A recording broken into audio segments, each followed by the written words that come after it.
네, 이번 시간은 IPsec VPN 암호화기에 대해서 좀 알아보겠습니다. 이제 그 암호화기 왜 뜬금없는 암호화기냐? 뭐 암호화기라는 게 다른 게 아니고 이 실제 이제 IPsec VPN에서는 서로 이제 퍼블릭한 환경에서 양쪽에 있는 어떤 두 명이 데이터를 주고받는데 이 보안이 유지되지 않는 망상에서 어떤 데이터에 대한 보안성을 유지해서 데이터를 보내게끔 하는 게 이 IPsec Security라는 프로토콜을 이용한다라고 말씀드렸어요.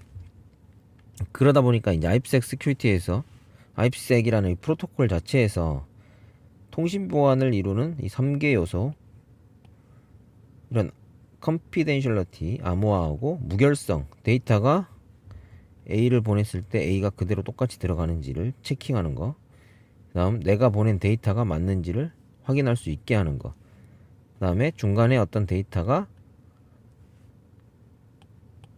모르는 사람이 볼 수 없게끔 하는 거. 우리 서로 상호 간에만 데이터를 이제 확인할 수 있게 하는 이 컨피덴셜리티. 그 자체를 보안이 이제 이런 특성들이 인터넷망에서 망과 같은 퍼블릭망에서는 유지가 되지 않기 때문에 이 암호화기라는 걸 이용해서 이 세 가지 요건을 미트를 시키고 있습니다. 이 암호화기에 대해서 알아보도록 하고요. 그 다음에 실제 어떤 식으로 데이터가 이 내부에 데이터가 전달이 돼서 인캡슐레이션이 되고 전달이 되는지를 알아보도록 하겠습니다. 암호학 자체가 뭐 보안하시는 분들은 당연히 기본적으로 알고 계시는 부분일 거고요. 네트워크 하시는 분들도 이런 IPsec이라는 프로토콜이라 아니면 인터넷상에서 어떤 데이터를 뭐 통신 보안을 한다라고 했을 때 기본적으로 많이 사용되니까요. 상식적으로 알아두시면 된다라고 이해하시면 될 것 같아요.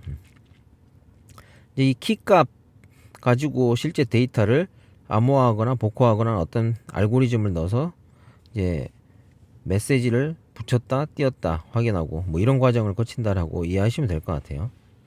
최대한 쉽게 뭐 제가 알고 있는 한에서 설명을 드리도록 하겠습니다.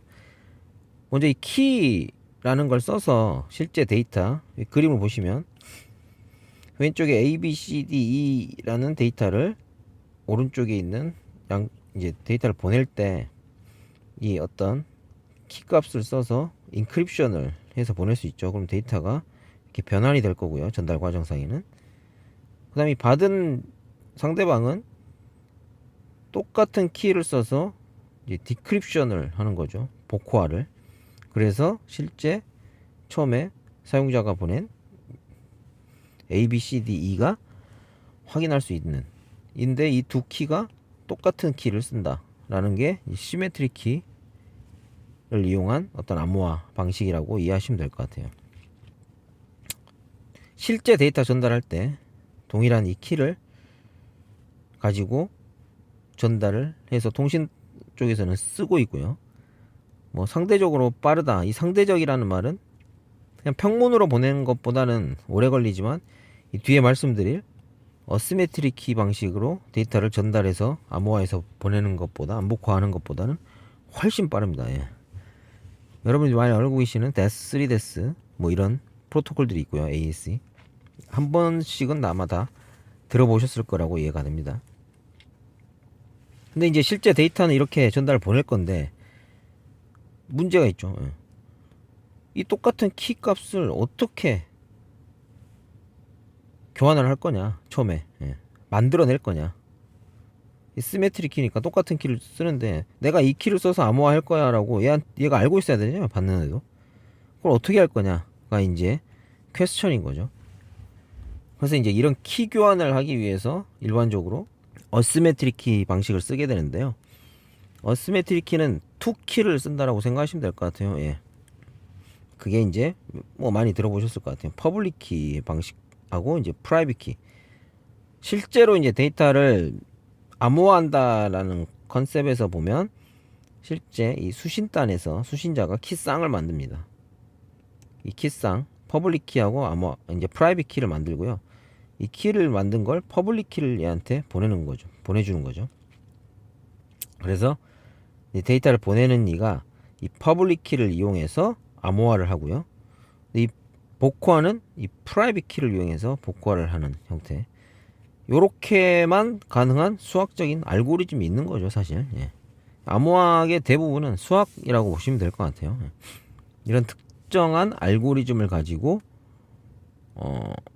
이런 구현을 한다라고 이해하시는 게 가장 빠를 것 같아요. 뭐 이론적으로는 하나의 키 가지고 뭐 예를 들어 퍼블릭 키가 갔으니 퍼블릭 키 가지고 상대방이 프라이빗 키를 알 수 있는 거 아니냐. 이론적으로는 불가능하니까 당연히 방식을 쓰겠죠. 그리고 뭐 암호화를 할 때 데이터를 전달하는데 암호화를 하는 방식으로 사용될 때는 아까 말씀드린 대로 퍼블릭 키를 이용해서 암호화를 하고요. 받는 쪽에서 이제 자신의 프라이빗 키를 가지고 이제 복화를 한다라고 보시면 될 것 같고요. 이거 거꾸로 쓸 수도 있습니다. 예. 내가 보냈다는 걸 증명을 한다는 컨셉에서. 그래서 이제 자신이 가지고 있는 프라이빗 키로 이제 암호화를 해서 어떤 정보를 보내면 내가 보냈다는 게 인증이 되는 형태. 왜냐하면 프라이빗 키는 자기 자신만 일반적으로 가지고 퍼블릭 키들은 상대방들을 다 가지고 있는 이제 키라고 보시면 될 것 같아요. 나와 통신하고자 하는 다른 대상들이. 그렇게 해서 사용되는 방식이 뭐 여러분 이것도 많이 들어보셨죠? 인증서. 예. 자신의 인증이다라는 컨셉으로 이해하시면 될 것 같아요. 뭐 RSA 같은 프로토콜들이 많이 쓰이고요. 알고리즘들이. DPL만이라는 방식도 있어요. DPL만은 이제 뒤에 한번 보실 텐데 이제 IPsec VPN에서 이 DPL만 방식을 이용해서 상호 간에 서로 키쌍을 만들어서 퍼블릭 키를 서로 교환을 해요. 그런 다음에 이 DPL만 알고리즘을 통해서 뭐 어떤 값을 막 만들면 수학적 연산을 돌리면 똑같은 키가 생성이 될 수 있다. 공통의 시크릿 키, 비밀 키가 생성이 된다. 위에 말씀드린 이제 시메트릭 키가 똑 튀어나오는 형태. 예. 그래서 그거 가지고 실제 데이터를 암호화하거나 이렇게 사용할 수가 있는 형태라고 보시면 될 것 같아요. 뭐 그 자체가 뭐 뒤에 설명을 드리겠지만 뭐 IPsec 실제 데이터를 보내는데 바로 사용되는 암호화 키는 아니에요. 한 번 더 만드는 과정을 거친다라고 이해하시면 될 것 같아요. IK 페이지 1 단계에서 DPL만을 돌리게 됩니다. 맨 처음에. 예. 여기까지 먼저 시메트릭 키하고 어시메트릭 키를 이용한 암호화 방식에 대해서 말씀드렸습니다.